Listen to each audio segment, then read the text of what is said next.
দীর্ঘদিন ধরে পাইপলাইনে পানি জল সরবরাহ পদ্ধতিকে আধুনিকীকরণের দাবি আছে। এই লক্ষ্যে উদয়পুর পুর পরিষদ এলাকা কয়েকটি 5 লক্ষ লিটার জল ধারণের ক্ষমতা সম্পন্ন 4টি ওভারহেড ট্যাঙ্ক বসানোর কাজ হাতে নিয়েছে। নেতাজি সুভাষ মহাবিদ্যালয়ে 40 কোটি টাকা ব্যয়ে বিজ্ঞান বিভাগের পাকা বাড়ি নির্মাণ করা হচ্ছে। 34 কোটি 70 লাখ টাকা ব্যয়ে উদয়পুর শহরের পার্শ্ববর্তী গোমতী নদীর পার বাঁধানো সহ শহরের বিভিন্ন রাস্তা ও ড্রেন নির্মাণের কাজ হাতে নেওয়া হয়েছে। এতে শহরের দীর্ঘদিনের জল প্রবলেম সমস্যা নিরসন হবে।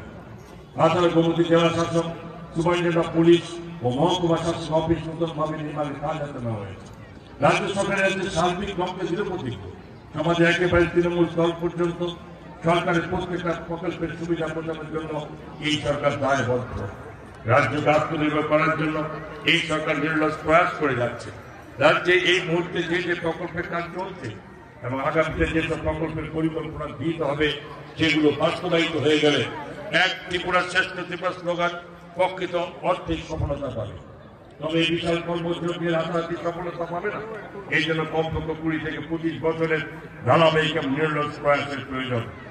আমরা আশাবাদী যে ত্রিপুরার বিকাশের রাজ্যবাসী সরকারকে সর্বোচ্চভাবে সহযোগিতা হাত বাড়িয়ে পরিপূর্ণ ভূমিকা গ্রহণ করবেন। রাজ্য সরকার প্রধানমন্ত্রীকে সবকা সাথ সবকা বিকাশ, সবকা বিশ্বাস, সবকা প্রয়াসের মন্ত্রকে পাথর করে প্রান্তিক এলাকায় বসবাসের নাগরিকদের কাছে জল কল্যাণকর প্রকল্প শুভ স্বচ্ছতার সঙ্গে পৌঁছে দিতে দায়বদ্ধ। সার্বিক উন্নয়নের পাশাপাশি আমরা এক সুন্দর সমাজ গড়ে তুলতে চাই। নেশামুক্তি, ব্যবস্থা হিংসা রোধ, নারীদের সুরক্ষা ও ক্ষমতায়ন, গুণগত শিক্ষা প্রদান, প্লাস্টিক মুক্ত ত্রিপুরা গড়ে তোলা, জনজাতির কল্যাণ